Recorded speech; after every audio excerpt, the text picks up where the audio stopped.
तो next contraceptive device हम लोग पढ़ने वाले हैं कौन सा, है ना, कौन सा पढ़ने वाले, केमिकल मेथड। कौन सा, केमिकल कंट्रासेप्टिव। तो केमिकल कंट्रासेप्टिव की बात करते हैं, इधर देख बेटा, केमिकल कंट्रासेप्टिव, ध्यान दो, केमिकल कंट्रासेप्टिव की बात करते हैं। तो केमिकल कंट्रासेप्टिव का जो डोजेज फॉर्म होता है, डोजेज, है ना, डोजेज फॉर्म, तो इसका जो डोजेज फॉर्म होता है, कहने का मतलब ये किस फॉर्म में आता है, ये जेल के फॉर्म में आता है।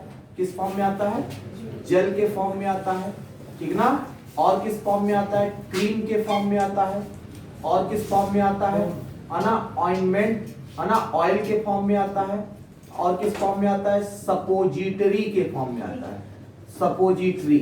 तो ध्यान देना, तो सपोजिटरी के फॉर्म में आता है, ठीक ना। तो किस किस फॉर्म में आएगा, जेल फॉर्म, क्रीम फॉर्म, या ऑयल के फॉर्म में, या सपोजिटरी के फॉर्म में। तो आपके लिए सपोजिटरी वर्ड नया है, ठीक ना, सपोजिटरी वर्ड नया। अभी देखो, डॉक्टर जब आपको दवा देता है, बहुत सारा ऐसा टैबलेट देता है, कहता है कि इस टैबलेट को टंग के नीचे रख दो, है ना, धीरे धीरे वो टैबलेट घुल जाएगा और आपके बॉडी में चला जाएगा। तो जरा देखो, कभी कभी डॉक्टर कहता है कि जैसे कान में अगर कोई प्रॉब्लम है, तो वो सपोजिटरी के फॉर्म में ड्रग्स देता है, कहता है कान में, कान के होल में डाल दो, धीरे धीरे वो गल जाएगा, बात करना, और आपके कान तक पहुंच जाएगा, बात करना। इस तरह से सपोजिटरी का यूज बॉडी के कैविटीज में होते हैं, है ना। तो ये सपोजिटरी सेमी सॉलिड होते हैं। कैसे होते हैं, सेमी सॉलिड होते हैं। तो this is the semi solid, है ना, सॉफ्ट सॉलिड होते हैं, ठीक, जो बॉडी टेम्परेचर पर डिसॉल्व हो जाते हैं। तो क्या होते हैं, डिसॉल्व एट बॉडी टेम्परेचर। तो बॉडी टेम्परेचर पर ये डिसॉल्व हो जाते हैं, ठीक। तो इस जो है इस सपोजिटरी के फॉर्म में जो केमिकल कंट्रासेप्टिव आता है, उसको वेजाइनल ट्रैक्ट पर इंसर्ट कर देते हैं, और कुछ समय के बाद धीरे धीरे करके वो सपोजिटरी डिसॉल्व हो जाता है, और इस तरह से पूरे वेजाइनल ट्रैक्ट पर फैल जाता है। तो ध्यान देना, तो अगर हम इसकी बात करते हैं, तो ये जो है कैसे प्रिवेंशन करेगा, है ना, दिस काजेज द, ना, दिस, या आप कह सकते हो ये कंट्रासेप्टिव कैसे प्रेगनेंसी को प्रिवेंट करेगा। तो this directly kills the sperm, ये स्पर्म को डायरेक्ट किल कर देगा, है ना, क्लियर। तो दीज आर, है ना, आप कह सकते हो जो है सेक्सुअल इंटरकोर्स के पहले क्रीम या जेल, जो ऑयल जिस फॉर्म में है, या उसको फीमेल जेनाइटल ट्रैक्ट पर रब कर देते हैं, है ना। तो used eight female genital tract before, है ना, before sexual intercourse, sexual intercourse, sexual intercourse के तुरंत पहले, है ना, सेक्सुअल इंटरकोर्स के तुरंत पहले इस ना क्रीम या जेल या ऑयल को फीमेल जेनाइटल ट्रैक्ट पर रब कर देते हैं, बात किया ना। और जैसे ही फीमेल जेनाइटल ट्रैक्ट पर स्पर्म रिलीज होता है, तो ये क्या करते हैं, स्पर्म को डायरेक्टली किल कर देते हैं। और स्पर्म को अगर किल कर देंगे तो क्या फर्टिलाइजेशन हो पाएगा, नहीं हो पाएगा। बातें समझ में आ गई ना, क्लियर। अच्छा, अगर इस कंट्रासेप्टिव का यूज कंडोम के साथ किया जाए, तो ये बहुत ज्यादा ही इफेक्टिव होगा।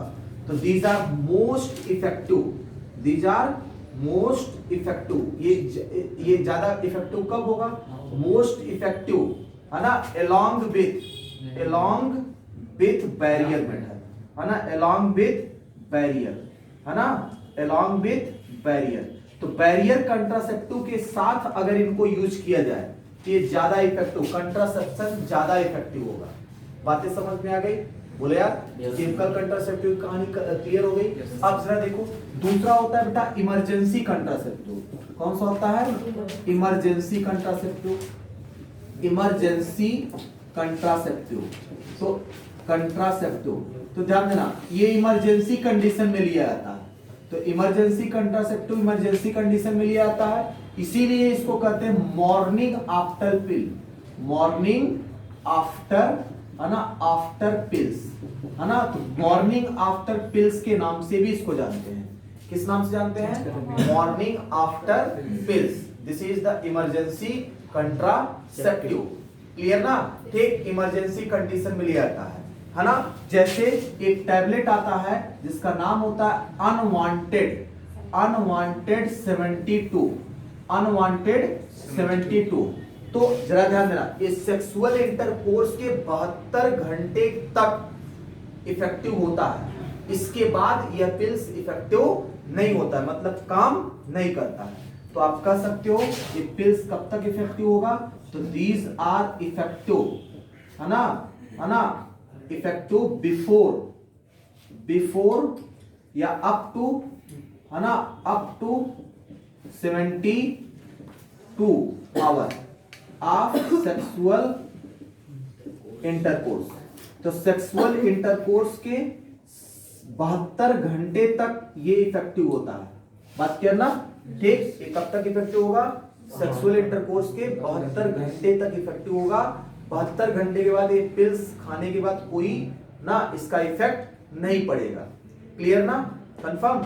अच्छा, नेक्स्ट इसी में दूसरा पिल्स आता है जिसको कहते हैं अनवांटेड, है ना, अनवांटेड किड्स। क्या कहते हैं, अनवांटेड किड्स। ठीक, तो ध्यान देना ये कब तक इफेक्टिव होता है, इफेक्टिव, है ना, इफेक्टिव अप टू 3 मंथ। ध्यान देना 3 मंथ तक इफेक्टिव होता है। ये क्या काज करता है, causes the abortion, causes abortion, ये एबॉर्शन काज करता है।